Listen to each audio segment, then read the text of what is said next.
जी अस्सलाम वालेकुम। आपका दोस्त आपका होस्ट सलीम मोहम्मद हाजिर खिदमत है। मेरे लफ्ज़ मेरी गवाही देंगे। नाज़रीन, आज हम इंतहाई अहम मौजू पे बात करने जा रहे हैं जिससे 90% जो लोग हैं वो लाइल्म हैं। आपने बहुत दफ़ा जो है वो यूट्यूब पे या अब किसी और सोशल मीडिया के चैनल्स पे आपने देखा होगा, सुना होगा कि सिर्फ 12,000 पाकिस्तानी रुपयों में जो है वो साउथ कोरिया का वीज़ा जो है वो अवेलेबल है। जी हाँ, ये बात बिल्कुल सही है और इसमें कोई भी दूसरी राय नहीं है कि साउथ कोरिया का जो सिंगल एंट्री वीज़ा है वो सिर्फ $40 में जो है वो अवेलेबल है। लेकिन सवाल ये पैदा होता है कि फिर तमाम लोग चले क्यों नहीं जाते? मतलब अगर इतना सस्ता वीज़ा है तो तमाम लोग जो है उनको जाना चाहिए। और साउथ कोरिया फिर जो है तमाम लोग जो अप्लाई करते हैं उनको वीज़ा ग्रांट क्यों नहीं करता? तो दूसरी बात ये है कि फिर जो साउथ कोरिया के वीज़ा की जो एक्सेप्टेंस रेशो है वो सिर्फ 5 से 6% है। तो 95% लोग जो हैं फिर उनके वीज़ाज जो हैं वो रिजेक्ट क्यों होते हैं? तो इस पे आज हम आपको गाइडलाइंस जो हैं वो मुहैया करने जा रहे हैं कि उसकी क्या रीज़न है, कि ऐसा क्यों है, कहाँ पे गलती है। और जो है वो बहुत सारे जो लोग हैं वो सिर्फ ऊपर जो थंबनेल बनाते हैं लोगों को दिखाने के लिए, और फिर लोग उनके पास आते हैं और उसकी जो है वो डॉक्यूमेंटेशन प्रॉपर तरीके से नहीं होती, जिस वजह से जो है वो जो उनके वीज़ाज की जो रिजेक्शन है वो होती है। देखें, साउथ कोरिया के लिए क्या होता है, साउथ कोरिया के लिए जो आपको डॉक्यूमेंट्स चाहिए होते हैं साउथ कोरिया के वीज़ा के लिए वो बड़े सिंपल से हैं।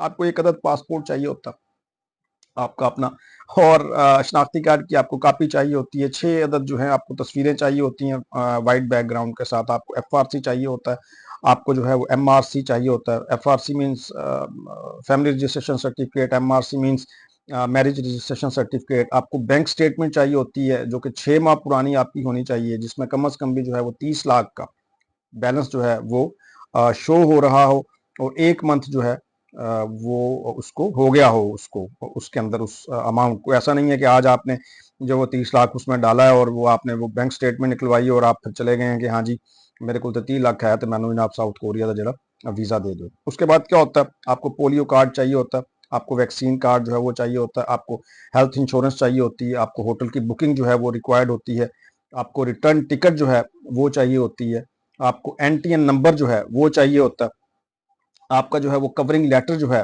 वो आपको चाहिए। उसके बाद आपको जो है वो टूर प्लान जो है वो आपको रिक्वायर्ड होता है। इन तमाम कागजात में से एम्बेसी को या वीज़ा ऑफिसर को जो है वो किसी बात पे कोई एतराज़ नहीं होता, ये जहन में रखें। तमाम कागजात पे वीज़ा कौन जो इशूइंग अफसर होता है उसको किसी किस्म का कोई एतराज़ नहीं होता, सिवाय 3 कागजात के। या सिवाय 3 कागजात के वो किसी चीज़ को जो है वो डीपली या थारोली जो है वो चेक नहीं करता। उसमें क्या होती है, उसमें वो आपकी होटल बुकिंग को देखता है, आपकी रिटर्न जो टिकट होती है उसको देखता है, और आपकी जो है बैंक स्टेटमेंट अलॉन्ग विद जो है NTN सर्टिफिकेट उसके देखता है वो। और आप ये बात जहन में रखें हमेशा से अपने कि ये जितने जो NTN से रिलेटेड डॉक्यूमेंटेशन है, आपकी बैंक स्टेटमेंट से रिलेटेड जो आपकी वो जो डॉक्यूमेंटेशन होती है, और इसको इस तक जो रसाई है वो जितनी एम्बेसीज हैं पाकिस्तान की तमाम को होती है। ऐसा नहीं है कि आपने फेक लगाई और आप कहें जी मैंने डॉक्यूमेंट्स लगा दिए और आपको वो वीज़ा जो है वो ग्रांट कर देंगे, नॉट एट ऑल। जब भी आप डॉक्यूमेंट्स जो है अपने सबमिट करते हैं तो एम्बेसी जो है वो ऑनलाइन उनके साथ चूंकि उसको एक्सेस होती है, वो देखती है कि हाँ जी ये वाकई ये यहाँ पे भी ये सबमिशन ऐसे ही हुई हुई है, इनके डॉक्यूमेंट्स या नहीं हुए हुए हैं, कहीं से किसी के उठा के और एडिट करके इन्होंने जो है वो हमें दे दिए हों। अगर ऐसा ना होता तो आज सारी की सारी पाकिस्तानी कौम जो है वो सारी यूरोपियन कंट्रीज के अंदर जो है वो बड़े आराम से बैठी हुई होती। होटल बुकिंग का उन्हें कोई मसला नहीं होता, वो आपको भी कोई मसला नहीं होता, उन्हें पता होता है कि ये ऑनलाइन जो है वो डिफरेंट प्लेटफॉर्म्स हैं वहाँ पे जो है वो शो हो रही होती है। ऐसा ही रिटर्न टिकट का भी उन्हें कोई मसला नहीं होता, वो भी उन्हें वो शो हो जाता है कि हाँ जी रिटर्न। लेकिन आप फंसते जो हैं वो सिर्फ आप NTN पे जाके, और इसी नुक्ते को जो है वो आपने गौर से समझना है कि आपने ये कर लिया तो फिर ये समझें कि आपने साउथ कोरिया को फतह कर लिया। मतलब साउथ कोरिया के टॉपिक पे हम बात कर रहे हैं तो इसलिए हम साउथ कोरिया की बात करेंगे।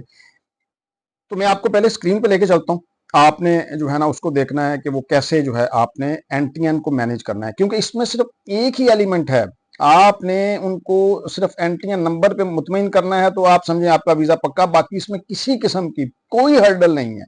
और यही जो है लोग आपको बताते नहीं है। तो मैं आपको स्क्रीन पे लेके चलता हूं, आप इसको देखें और फिर अगली बात करते हैं। ये देखें नाज़रीन, मैं आपको ये दिखा रहा हूँ, ये आप स्क्रीन पे ये देखें कि ये जो है ये एक टोटल इनकम, ये एक बंदे ने जो है अपना एनटीएन डिपॉजिट किया, तो उसका जो टोटल देखें इनकम जो आ रही है लास्ट पे वो आ रही है 6.5 लाख रुपए उसकी जो है ना वो साल की। ठीक हो गया। अच्छा, अब इसकी बैंक स्टेटमेंट देखें आप, कि इसको ये देखें कि इसकी बैंक स्टेटमेंट जो है वो 6 माह के अंदर वो आपको जो शो कर रही है, वो नीचे बैंक बैलेंस इसका आ गया 25 लाख समथिंग ना। अब देखें वीजा ऑफिसर को भी इसकी समझ आ रही है कि भाई ये देखें 10 लाख एक दफा जमा करवा दिया, फिर इसने जो है वो 8 लाख जमा करवा दिया, फिर 7 लाख जमा करवा दिया, तो ये तो कहानी है। तो वो इसको वीजा क्यों देगा?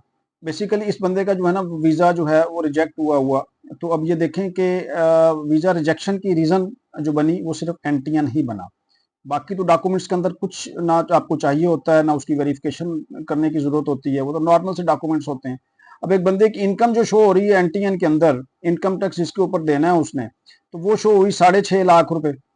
अच्छा, अब यहाँ पे जो बैंक के अंदर जो उसके पैसे आ गए तो वो आ गए 25.5 लाख रुपए। तो वीजा ऑफिसर सोचता है भाई बात ये है कि उधर 6.5 लाख है, इतने 25 लाख है, तो ये पैसे कहाँ से आ गए इसके पास? भाई इसका मतलब है कि इसने ये सारा कुछ जो है ना वो हमें बेवकूफ बनाने के लिए ये कहानी की हुई है।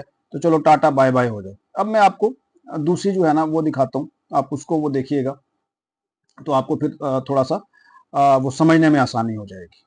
ये देखें, ये आपने एक पहलू था उसको देखा, अब आपको मैं दूसरा पहलू दिखाता हूं, आप उसको देखें। अच्छा, अब आप ये देखें, ये मेरी अपनी स्टेटमेंट है, ये मैं आपको सिर्फ दिखाने के लिए मैं आपको ये शो कर रहा हूं।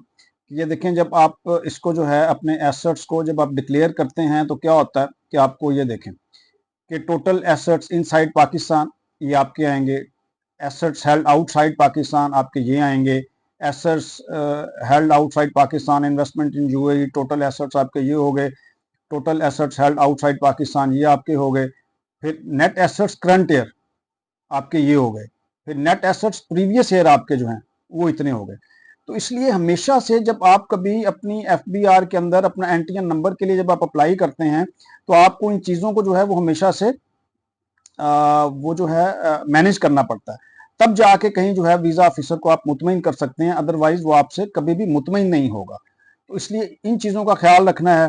अगर ये आप इस चीज़ को मुतमईन करने में कामयाब हो जाते हैं तो दुनिया की कोई ताकत भी जो है आपके वीजे को नहीं रोक सकती है। अब आपने ये देखा कि देखें कहाँ पे फर्क आ रहा है ना। आपने पहली जो है उसको भी देखा, स्क्रीन रिकॉर्डिंग को, आपने दूसरी को भी देखा। तो अब पहला जो है वो बंदा जो है वो बता रहा है कि जी मेरे पास 6.5 लाख रुपए है, बैंक के अंदर उसके इतनी अमाउंट शो हो रही है। दूसरा बंदा जो है वो बता रहा है कि भी मेरे पास इतने एसेट्स हैं मेरे। तो आपने वीजा ऑफिसर को हमेशा विजिट वीजा के अंदर ये जहन में रखें, इस बात पे मुतमईन करना होता है कि आपकी जो टाइज हैं वो इस मुल्क के साथ, अपनी जो बॉर्न कंट्री है उसके साथ जो है वो बहुत ज्यादा मजबूत हैं। आप सिर्फ विजिट करने के लिए जा रहे हैं और आपने विजिट करके वापस आना है।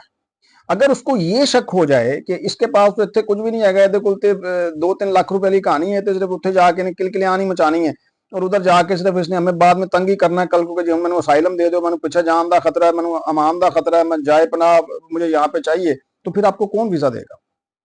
जब आप उसको ये शो कर देंगे कि भाई मेरा वहां पे साउथ कोरिया में कुछ भी नहीं है, मेरा तो सब कुछ यहाँ पे है, मेरा जीन मरना है यहाँ पे है, मेरे देखें मेरे एसेट्स हैं, मेरी प्रॉपर्टी है, मेरा सब कुछ है, मैं तो सब आपके कंट्री को विजिट करने के लिए जा रहा हूँ, मैं एक्सप्लोर करना चाहता हूँ साउथ कोरिया को, और मैं आफ्टर 15 डेज 10 डेज और विद इन ए 1 मंथ मैं वापस आ जाऊंगा, return back to my home country.